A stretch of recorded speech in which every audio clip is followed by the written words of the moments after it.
नमस्कार दोस्तों, आप सभी लोगों का स्वागत है। मैं राजीव मिश्रा सभी लोगों का वेलकम करता हूँ। एक बहुत बड़ी इन्फॉर्मेशन है कि और बहुत डाउट रहता है बैंकर्स का कि सर कौन सा मटेरियल हम यूज़ करें फॉर आवर एग्जामिनेशंस के लिए। तो सेशन पूरा देखिएगा और मुझे लास्ट में बताइएगा कि ये जो सेशन आपके लिए कितना हेल्पफुल हुआ, कि जो जो बातें मैं आपको बताऊँगा एकदम रियलिटी से बात कर रहा हूँ। ठीक है, चलिए। तो सबसे पहले मैं रिक्वेस्ट करता हूँ सभी लोगों से, एक बार लिंक को कॉपी करके हर जगह सेशन को शेयर कर दीजिए।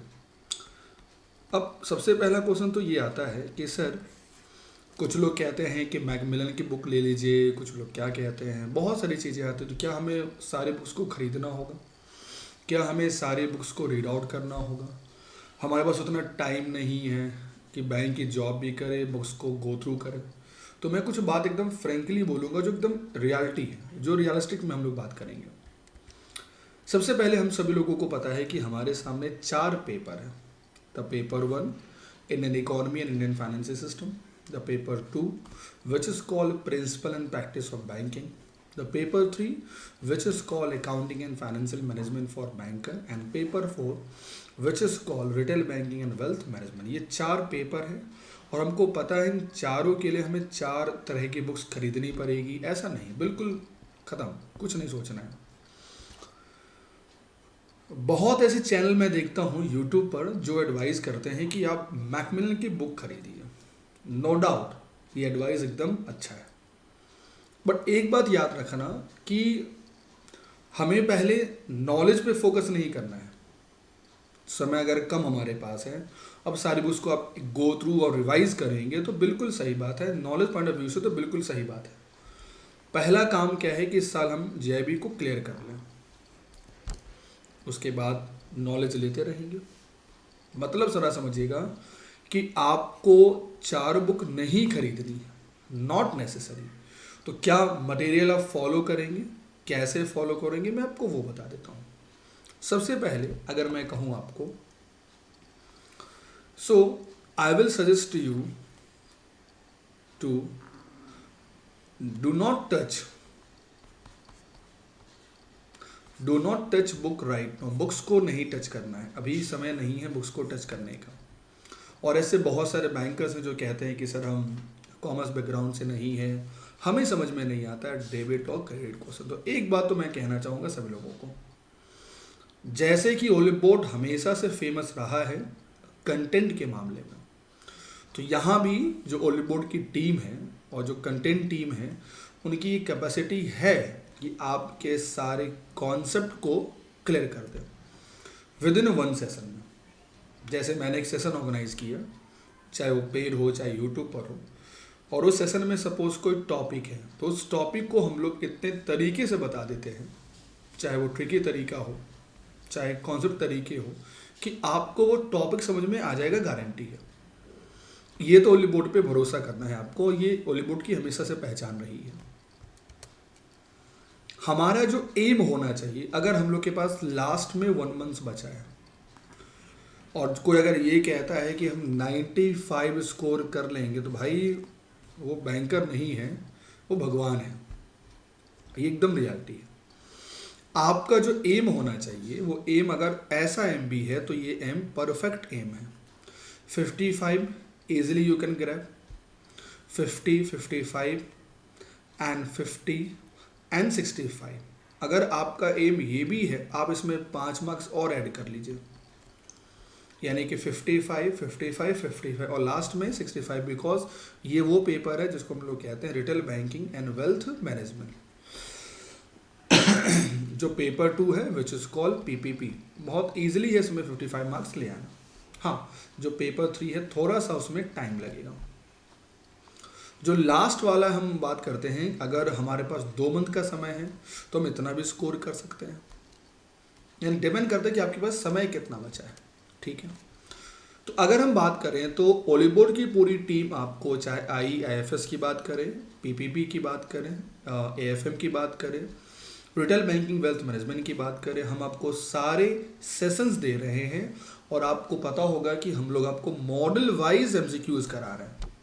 यानी जैसे एक एग्जांपल लेता हूँ कि पेपर 3 को हम लोग कहते हैं एएफएम, तो इसमें मॉडल सी का हमने स्टार्ट किया। इसमें हम लोग मॉडल वाइज आपको करा रहे हैं एमसीक्यू, और हर एक एमसीक्यू को हम लोग बहुत डिटेल में समझा देते हैं।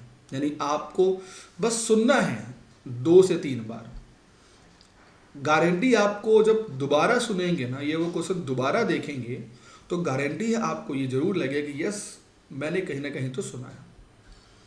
With full explanation of each question so that you have knowledge about everything. अगर मैं पढ़ा रहा हूँ आपको कासा के बारे में, तो सर पूरा कासा आपको बता दूंगा एक क्वेश्चन के फॉर्म में कि इस कासा से एग्जाम में क्या क्या क्वेश्चन आ सकते हैं। जो हम लोग चल रहे हैं मॉडल वाइज, इवन इसे और बेहतर करिए मॉडल वाइज, और हम लोग चलते हैं जो चल रहे हैं सेशन यूनिट वाइज, यानी आपको प्रॉपर सारा यूनिट भी पूरा हो जाएगा। So why we waste our money to get the books? Not necessary. Totally suggest books नहीं खरीदना है। हाँ, अगर मन करे आपको तो एक ओलिबोर्ड ने लेट्स क्रैक का एक बुक लॉन्च किया है फॉर प्रैक्टिस के लिए, अगर आपने देखा होगा, जिसमें कम से कम 2000 बस एमसीक्यूज हैं। आप वो ले लीजिए, बहुत छोटी सी बुक है, कोई ज़्यादा चार्जेस नहीं, लेकिन don't go for the all Macmillan books, not necessary. So और आपको मैं एक और एडवाइस देता हूँ जो बहुत ही रेयर आप लोग को कोई बोलेगा। अगर आपको लगता है कि आपके पास साधन है, तो आप सिर्फ हमारे पर फॉलो नहीं करिए, बिल्कुल आप एक और फॉलो करिए जो आपको अच्छा लगता है, यानी जिससे आप और बेहतर से आपको लगता है कि यस, राजीव सर के साथ वो भी आपको समझा सकता है। बट कभी भी ट्रैप में मत फंसिए, क्योंकि मैं देखता हूँ बहुत ऐसे यूट्यूब चैनल हैं, आप सर्च करिए, जो बस एक तरफ भागते हैं, which is called like and subscribe. ओलिबोर्ड टीम का ये फोकस मोटो नहीं रहता है। हम फोकस वो करते हैं कि चाहे पेड कोर्स आप देखेंगे, चाहे यूट्यूब की कोर्स देखेंगे, हमारा मोटो ये रहता है कि आपका जो कॉन्सेप्ट है वो क्लियर हो जाए। ठीक है, तो आपके सामने एक सिलेक्शन बैच है। यहाँ पर जितना मेंटर आपको पढ़ा देगा ना, जितना भी पढ़ाएगा, इट्स मोर देन इनफ। चाहे पेपर हम 1 की बात करें, चाहे हम पेपर 2 की बात करें, चाहे हम पेपर 3 की बात करें, और चाहे हम पेपर 4 की बात करें, ये चारों पेपर आपको इसमें बिल्कुल model wise, unit wise mentors verify करके पढ़ाएंगे। अब जैसे एग्जांपल लेता हूं कि मैं इस पेपर में पढ़ा रहा हूं retail banking and wealth management, जो एक ऐसा पेपर है उसमें आप बहुत इजीली 70 स्कोर करोगे अगर आपने थोड़ा सा फॉलो किया। क्योंकि इसमें मैं केस स्टडी भी करा रहा हूँ। इसमें क्या करा रहा हूँ मैं आपको बता देता हूँ। लोग पूछ रहे कि सर क्या खास बात है, क्या ऐसा होगा? तो इसमें सबसे बड़ी बात होगी, आपको हम यूनिट वाइज पूरा करेंगे डिस्कशन, और इसका तो आपको हमेशा क्लास के बाद हम देंगे क्या, पीडीएफ, तो नेसेसिटी ही नहीं है बुक की। एवरी डे हम आपको टॉपिक वाइज एमसीक्यूज भी कराएंगे। जिस मॉडल का वेटेज ज़्यादा है उसको हम पहले पूरा कराएंगे, साथ में हम एमसीक्यू भी करा रहे हैं इसमें कम से कम 500 minimum, it could be maximum.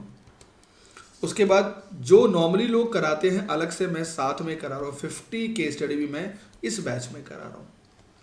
और उसके बाद होगा आपका प्रैक्टिस मॉक, और इसका हमारा टारगेट है 30 अप्रैल। जरा सोचो, हम लोग के पास पूरा 21 दिन का समय रहेगा, क्योंकि 21 तारीख को एग्जाम होगा retail banking and wealth management का। तो as per the last advice to you all guys, don't go for books, focus करिए बैच में, पीडीएफ में, क्लास के नोट्स में, और अगर हो सके तो आप अपने नोट्स बनाने स्टार्ट कर दीजिए, स्टिकी नोट्स, जो आप उनको एक बार 2 बार जहां बैठते हैं उनको देखिए, याद हो जाएगा। ओके, और समय सिर्फ 2 महीने बचा है, तो लग जाइए कस के। और थैंक यू एवरीवन कि आपने सेशन पूरा देखा, और आप प्लीज़ लेट अस नो कि आप क्या चाहते हो। आप जो भी चाहते हैं कि आपको लगता है कि हमें सिर्फ एक्सक्यूज़ कराइए, आप वो कमेंट करिए। आपको ट्रिकी सेशन चाहिए वो कमेंट करिए, या आपको बोथ चाहिए। And thanks for listening till last slide. अगर सेशन पसंद आए तो इसे ज़रूर आप लाइक करें, और आप अगर किसी भी बैच में जुड़ना चाहते हैं मेरे साथ, तो आप यूज़ करें कोड जिसका नाम है राजीव। जैसे ही आप राजीव इस्तेमाल करेंगे आपको डिस्काउंट मिलेगा किसी भी बैच में मैक्सिमम। थैंक यू, मिलते हैं जल्दी ही आपके साथ सेशन में। Thank you.